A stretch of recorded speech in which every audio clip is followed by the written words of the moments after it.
Hello, John. How are you?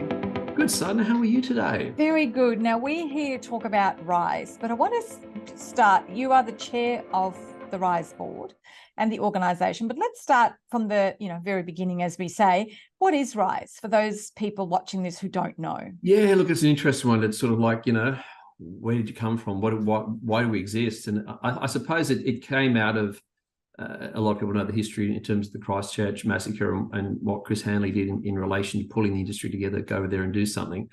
From that, we had to say, well, what's next? We had this cohort of people who actually wanted to do good for the industry, do good for the people in the industry. And so it was like, okay, how do we support the profession moving forward? So we then sort of moved into that well-being space, which is like, well, what can we actually do that makes a difference? Because it's very difficult to say, what does make a difference. The reality is we can't get into people's lounge rooms and help them lead a better life. And that's so what can we do? So we looked at the well-being. We looked at Jet Xavier's Revive program and said, well, there's a lot of learnings out of that. What can we apply to this? So the mental health space came into it. So we want to basically support everyone in the industry. And that's from, you look at an office brigade, well, front desk to CEO, everyone and their families to have better lives. And so we can support them to grow, we can help them succeed, and we can help them thrive. And thrive is our new buzzword because we think that encapsulates all those things, that encapsulate sustainability. And so once we get into that thriving space, you're talking about a sustainable career. That has a massive impact on people's lives. It makes a massive impact on the environment they work in. And so I think that's where we're headed now is moving into that workplace environment where we can actually believe we can make a difference. And we all know that wellness is so critical in business. And to help people around this, RiSE created, in association with a number of other organisations, the Real Care app, because even though I may feel strong and emotionally capable right now, there may come a time when I'm not. So the idea was, correct me if I'm wrong, that I've got something on my phone that I can easily access, my family can access, and it can actually help me manage the situational crisis I'm in at the moment. Exactly. And I think, we identified that that sort of quick response opportunity for people to go, what can I do? Where can I go? When you got something on a device, and the research has proven that is one of the most effective ways of combating the next step. And it's interesting when one of our key speakers at the conference coming up in Melbourne, a guy called Mitch Wallace, who started the Heart of My Sleeve Foundation, he has a great saying. He says, look, if there's one thing that you can walk away from a course that we did with him, is that you have people coming into work every day and they go home no worse off than they were when they came in. And so I think that's where we look at the tools that we can have. And the Real Care app was something that was created as a tool to help people not get worse, to help people find where they can go to seek help, because Australia has the best mental health services in the world. The problem we've got is people actually finding out about them. And so, Lifeline is probably the most well-known of those resources, but it's almost like you don't want people to have to get to the Lifeline space. How do you help people help themselves in a way, but if they can't help themselves, to actually go the next step? So the app is full of self-help and also quick response opportunities as to where to go. It also is an ERP, an emergency response program supported by Domain that enables immediately access to actual help by professionals. So I think that in itself is a huge bonus for people. But we've got finance, managing your finances tips. We've got everything to do with sleep and health, well-being, all those things within that app. And that app's continuing to grow. So we're adding resources to it all the time. And that's free to the industry. I think that's something that a lot of people just don't realise. I actually got an inquiry today about what's it cost, and said it costs nothing. It's free. It's supported by the industry to help people and their families. And I think that is something that you'd be crazy not to actually get on board and download that app. Yeah, it's a good point, isn't it, John? It's been designed by industry leaders for the industry, and it is free because I think post-COVID wellness became a bit of a buzzword, but for a whole range of reasons now, wellness, psychological safety, people being feeling good about where they work is actually quite serious, and there are some legal and non-legal issues why we need to pay attention to this now. Absolutely. I mean, it's not only the fact that, okay, yeah, it's good to be good, it's good to help people. It's now a legal requirement under work health and safety that you have to actually have this sort of environment where you've got facilities, you've got tools to help people along that journey. And I think, it becomes both not only a legal responsibility, but a moral and an ethical responsibility to take these steps. And again, as a business proprietor, you would be very remiss in your duties to not get your team to actually do this. So I think that from that point alone, I think you can go and say, okay, how many boxes can I tick on this? You can tick a lot of boxes on putting these workplace programs in place. But it goes beyond that, because once you say, for example, bring your team to the RiSE conference, you're ticking another big box on that, but you're getting so much out of it. The research is absolutely crystal clear on the wellness and well-being of a team in any environment, in creating psychological safety in a workplace, increases productivity. Add to that the benefits towards culture, the benefits to the business itself in terms of its sustainability. You get so much higher productivity out of a happy workplace and people who actually want to be there and love the environment they work in, that it's like it becomes a no-brainer. When you actually learn this, you go, wow, yeah, this works. And when you put it in practice, you go, oh, wow, impacts are massive. I always say happy people, happy customers, happy profits. It kind of flows on through. But John, you mentioned the conference. So let's talk about the conference. RiSE is on in Melbourne on the 29th of August. Who will I see speak at this year's conference? Yeah, look, it's a pretty amazing lineup when we think about what's on offer. And it's not like a normal real estate conference. Let's be honest about it. It's better. It's actually taking people into a space where they are actually going to learn so many life skills that lead to greater productivity due to what we've just talked about. And I think this is the missing piece, in my view, in the industry, is we've missed the connection between actually getting information, applying that information, and seeing where that leads to. But before all of that is actually, how am I going to become a better person to actually become a better agent and service my clients better and actually get a sustainable business model as a result? So with the speakers that we've got on the day, Wayne Schwartz is talking about resilience in champions. Now, people talk about real estate, he's a champion, he's a rock star, whatever it may be. They are like elite sports people. In whether you're in sales or property manager, in marketing and operations, you are performing at an elite level, and therefore you have to think like an elite performer. And those elite performers make sure they have a balanced life all through, or congruent life through their life, family, and work, because if they don't, one is going to make the other fall apart. And you see those train wreck stories every day of people who say, if I could do one thing better, it would be that.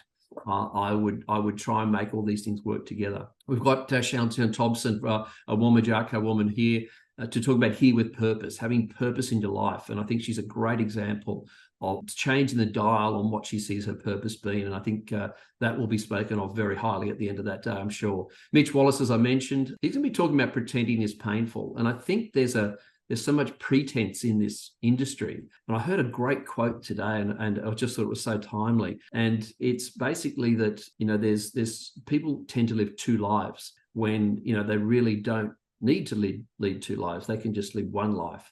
And one of those lives is a pretense life, and one of those is an authentic life. And you have that across your whole life. In other words, you're not going to work and being at one person. You're not at home and being another. You're the same person. Have that life in one. Then we look at Michael Kirby, Justice Michael Kirby.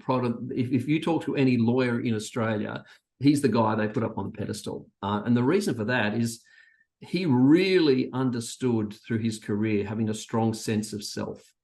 And if you can't know yourself or understand yourself or believe in yourself, that self-belief transfers to self-confidence. It transfers to a whole range of convictions in terms about what you're doing in your career and how you treat clients and all those sort of things.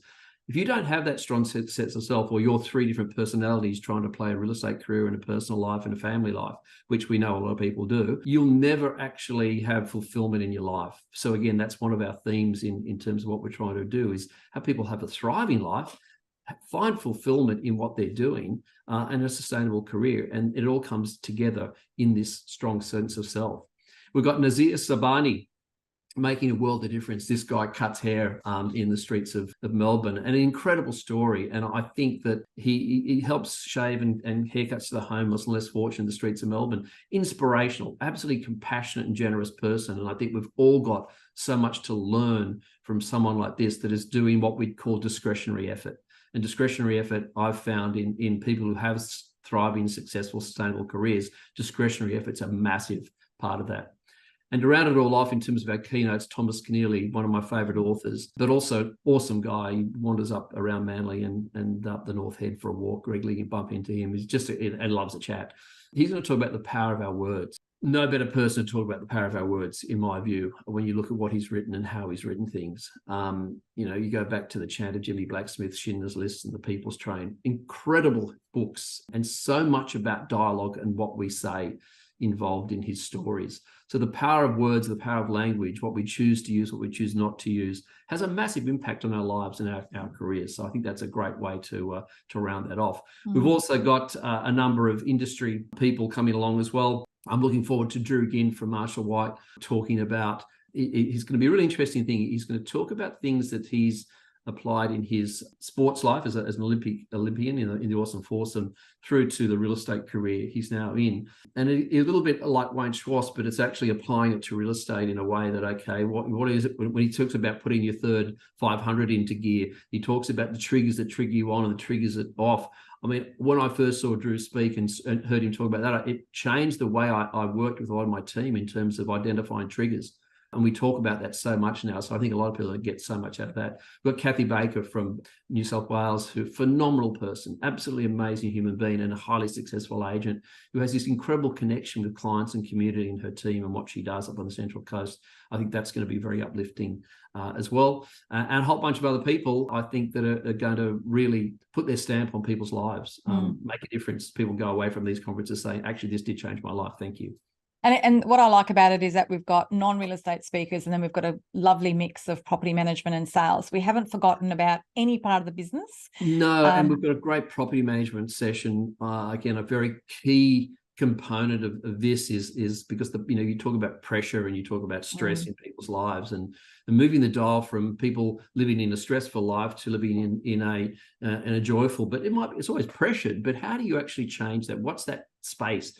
And also we'll be talking about creating environments in the workplace that are sustainable, creating environments where culture is king and everything comes out of the right culture, because growth is a byproduct of great culture and great leadership. So it's reverse engineering, I think, of a lot of what conferences normally do, where they talk about this is what you do, this is what you do, this is what you do. We actually get right down to the why you do things and then how you do things to actually make a difference. I spoke to a wonderful speaker the other day who speaks about happiness, and I want to end this conversation on that, because we all want to be happy, we all want to have joy, and we all want to flourish in life. But one of the things she talks about is that is an everyday action or activity, that it's not something you wake up one morning and say, I'm happy today and that's what I'm going to be for the rest of my life. It's something we all have to work towards. And I think the RiSE conference, if you wanted one compelling reason, then the RiSE conference, book yourself a ticket, because you will probably hear a number of things that you can apply to having that joyful, happy, flourishing life that we all aspire to have. Absolutely. And I think, when you look at that one thing, and it might be different for a lot of different people, but for me, it is that one thing that you can go, okay, I can actually apply this in my life, right? Rather than I've got 16 strategies I've just learned at another conference and I've got, what am I going to do to fit them in? This is about understanding where it all begins. It's actually understanding, putting the lens onto yourself. It's looking in the mirror to actually make a call on how you're traveling, and then making a choice. Because at the moment, we have a choice management environment rather than time management. We have to choose the things that we're going to put our time into. And it's understanding the value of our time. It's understanding the value of ourselves and then being true to that value in who you are.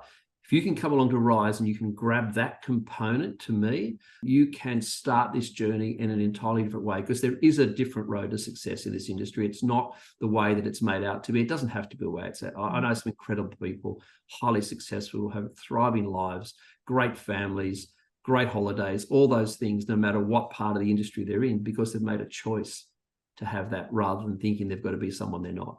So that self-identification, that's it. That's my big one, if you can do that. Thank you, John. We look forward to seeing everybody at the RiSE conference, 29th of August. We will have the links to make a booking as part of this video. We look forward to seeing you there. Fantastic. Thanks, Sadhana. And remember that famous saying, do yourself a favour. Yes.